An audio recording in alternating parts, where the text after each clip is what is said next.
بہت یعنی جو لسٹ بنی ہوئی تھی اس میں بیسٹ پرفارمرز میں سے اس کا پاکستان کا نام آ رہا تھا. اس کے علاوہ کس کس کا نام تھا؟ سعودی عربیہ کا تھا، ٹوگو کا تھا، تاجکستان کا تھا، بحرین کا تھا، کویت کا تھا، چائنا کا تھا، نائجیریا کا تھا، اور پھر یہ ہمارے ہمسائے صاحب جو ہیں ان کا بھی تھا، ان کا بھی نام اس میں شامل کیا گیا تھا. تو یہ جو 2018 2019 کی جو رپورٹ تھی اس میں یہ بتایا گیا تھا کہ یہ جو کنٹریز ہیں ان میں یہ جو 5 بیسٹ جو ریفارمز ہیں وہ انہوں نے کی ہیں.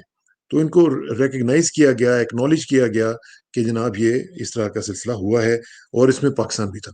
اب جیسے ہی پاکستان کا نام آیا تو ادھر تو آگ لگ گئی. جب آگ لگی تو انہوں نے پھر اپنے جو کرندے تھے، اپنے جو پہندے تھے، ان کو ایکٹیویٹ کیا اور ورلڈ بینک کے ساتھ انہوں نے کانٹیکٹ کیا جی کہ یہ آپ کیا کر رہے ہیں، اس طرح تو ہم نہیں چاہتے ہیں. کیونکہ ان کے اوپر ایک خبت سوار ہوا ہے، ایک obsession ہے. بیسیکلی تو یہ obsessional مائنڈ ہے نا اس کا، یہ جو فاسسٹ وہاں پہ بیٹھا ہوا.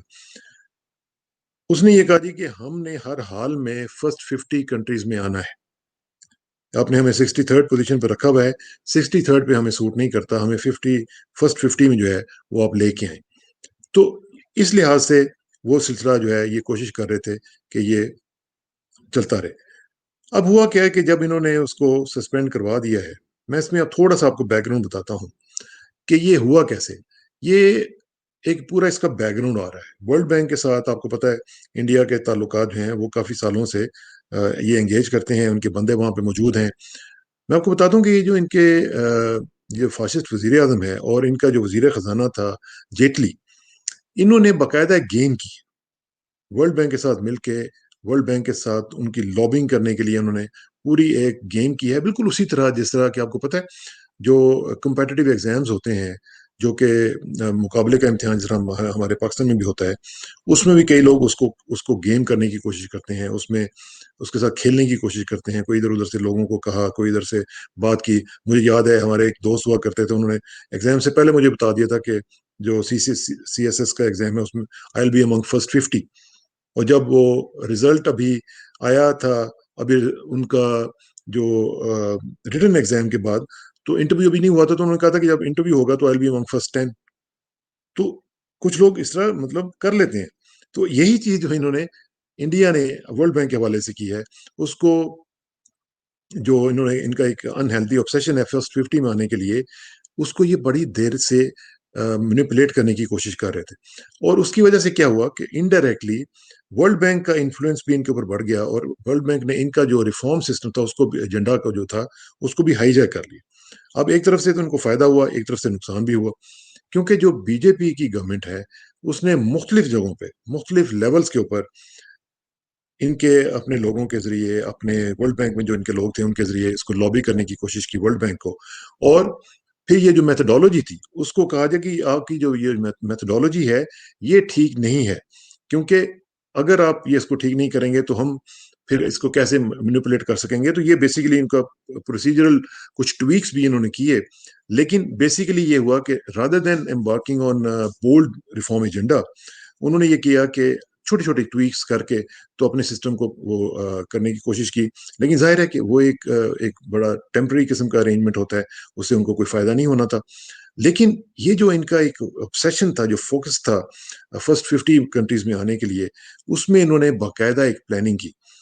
اس میں آپ کو بتاتا ہوں کہ جو ان کے وزیر خزانہ تھے ارون جیٹلی، اور جو دوسرے پرائم منسٹر آفس کے جو مختلف سینئر جو لوگ تھے، وہ انہوں نے میٹنگ کی، اور میٹنگ کر کے انہوں نے یہ بتایا کہ ہم اس کو ایسے مینیپولیٹ کرتے ہیں جیسے کہ ایک ہمارے جو ایڈوانٹیج ہے وہ برقرار رہ سکے. تو بیسیکلی مجھے یاد ہے کہ انہوں نے ایک پریس کانفرنس کی تھی جیٹلی صاحب نے، جس میں انہوں نے کہا تھا کہ you literally have to crack the code. اب کس کا کوڈ انہوں نے کریک کرنا تھا؟ کریک انہوں نے کرنا تھا کوڈ ورلڈ بینک کا. اب ورلڈ بینک کا جب انہوں نے دیکھا کہ ورلڈ بینک امینیبل ہے، ہم لوگ اس کو جو بھی کہتے ہیں وہ مان بھی رہا ہے، تو انہوں نے آہستہ آہستہ اپنی جو رینکنگ تھی اس کو امپروو کرنا شروع کر دیا. اس میں ان کے ساتھ فارمر بیوروکریٹس انوالو تھے، اور ان کے ساتھ پورے جو حکومت کے لوگ تھے وہ سارے انوالو تھے، اور یہ آہستہ آہستہ اس میں کامیاب ہوتے چلے گئے. اب میں آپ کو بتاتا ہوں کہ مختلف جو انہوں نے اپنی جو پوزیشن جو ہیں وہ امپروو کی ہیں، اس میں بیسیکلی جو یارڈ اسٹک ہوتی ہے وہ یہ ہوتی ہے کہ اگر آپ کا امپروو کرتا ہے، as of doing business improve کرتا ہے، تو پھر آپ کی جو انویسٹمنٹ ہے وہ بھی بڑھنی چاہیے. لیکن مسئلہ یہ ہے کہ انویسٹمنٹ تو بڑھی نہیں. دیکھیں نا، اگر میں آپ کو بتاتا ہوں اس وقت جو صورتحال ہے وہ 2011 میں آپ کو بتاتا ہوں کہ 2011 میں ان کا جو ریٹ آف انویسٹمنٹ ٹو جو ratio of investment to G D P تھا وہ 38% تھا. 38% تھا ان کا investment rate to G D P. اچھا، اب وہ جو ہے 2018 میں جا کے وہ 27 پہ آ گیا.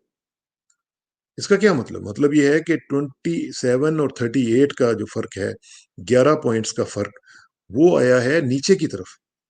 اس کا کیا مطلب ہے کہ انویسٹمنٹ کا جو ریٹ ہے towards G D P ratio جو ہے وہ کم ہوئی ہے 11%.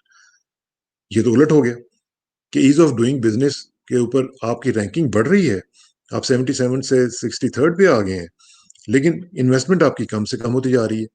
یہ تو کوئی بات سمجھنے میں نہ آنے والی ہے نا.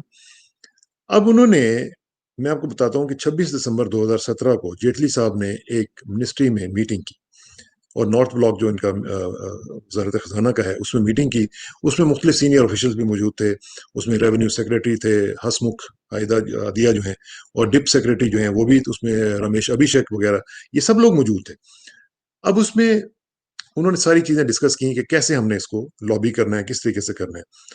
تھوڑا سا میں آپ کو ساتھ ساتھ یہ بھی بتاتا چلوں کہ یہ جو ایز آف ڈوئنگ بزنس ہے اس میں وہ 10 انڈیکیٹرز دیکھتے ہیں کہ آپ کے ان 10 انڈیکیٹرز میں کیا کیا ریزلٹس ہیں. اور بیسیکلی یہ جو 2 بڑے شہر ہیں کسی بھی ملک کے، اس میں لوگوں کو جو بزنس مین ہیں ان کو ایک کویسچنر بھیجتے ہیں.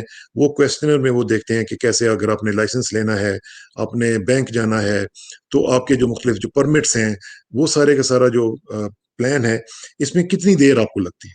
تو جس کنٹری میں آپ کو سب سے کم دن لگتے ہیں وہ کنٹری جو ہے وہ ٹاپ پہ آ جاتا ہے. تو اس لحاظ سے اس وقت جو ہے نیوزی لینڈ نمبر 1 پہ ہے. تو نیوزی لینڈ میں اس کا مطلب ہے کہ ایز آف ڈوئنگ بزنس دنیا میں سب سے زیادہ ہے. لیکن انڈیا میں ابھی تک وہ اس طرح نہیں کر سکے جس طرح کے ورلڈ بینک کی ریکوائرمنٹس تھیں.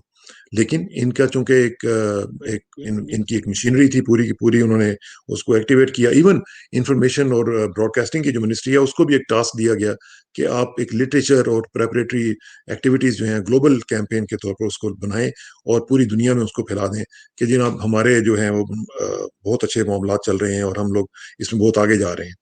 تو اس میں صرف آپ کو یہ بتانا چاہ رہا ہوں کہ اس میں کامیابی تو ان کو اس لحاظ سے ہوئی ہے کہ انہوں نے اس کو رکوا دیا ہے، کیونکہ اس کا مقصد صرف یہ تھا کہ چونکہ پاکستان کا نام اوپر آ رہا تھا، پاکستان کو وہ نہیں چاہ رہے تھے کہ پاکستان اوپر آئے، اور پاکستان کے لحاظ سے ان کو ایک جلن ہر وقت رہتی ہے. اور لیکن مسئلہ یہ ہے کہ جو ورلڈ بینک ہے، ورلڈ بینک کو بھی یہ سوچنا چاہیے کہ کس طریقے سے وہ امینیبل بن چکا ہوا ہے انڈیا کے حوالے سے. کیونکہ مجھے یہ پتا ہے کہ جو ان کے ایک ریونیو سیکریٹری ہوا کرتے تھے وہ بھی، اور پھر ایک ان کے سبھاش چندرا گارگ ان کا نام تھا، وہ یہ بعد میں سب لوگ جو ہیں یہ ورلڈ بینک سے انڈیا میں آئے ہیں، اور انڈیا میں آ کے انہوں نے اکنامک سیکریٹری اور فائنانس سیکریٹری کے عہدوں پہ آ کے انہوں نے کام کرنا شروع کر دیا ہے. تو یہ جو ایک ریوالونگ ڈور والا کام ہے کہ ادھر سے ورلڈ بینک سے نکلے تو گورنمنٹ آف انڈیا ان کو لے لیتی ہے، اور گورنمنٹ انڈیا سے نکلتے ہیں تو واپس ورلڈ بینک میں چلے جاتے ہیں. تو یہ جو چیز ہے یہ بڑی انتہائی خطرناک ہے. یہ ورلڈ بینک کو بھی سوچنا چاہیے کہ اپنی کریڈیبلٹی بچانے کے لیے ان کو اپنے معاملات کو دیکھنا پڑے گا. تو جو جو ورلڈ آف ایز ہے ہمارے بزنس کے والے سے، یہ جو رپورٹ ہے ایز آف ڈوئنگ بزنس، یہ بہت امپورٹنٹ ہے پاکستان کے لیے. اور credit goes to Imran Khan کہ جس طریقے سے انہوں نے اپنے ماحول کو ٹھیک کیا ہے وہاں پہ آہستہ آہستہ تمام مشکلات کے باوجود. ابھی انشاءاللہ فیٹف کا بھی معاملہ ٹھیک ہو جائے گا تو اس میں پاکستان کی رینکنگ مزید بہتر آئے گی. تو اگر آپ جلتے ہیں تو جلتے رہیں، پاکستان انشاءاللہ پرفارم کرتا رہے گا، اور عمران خان اسی طرح انشاءاللہ پاکستان کو لیڈ کرتا رہے گا. بہت بہت شکریہ. السلام علیکم ورحمۃ اللہ وبرکاتہ.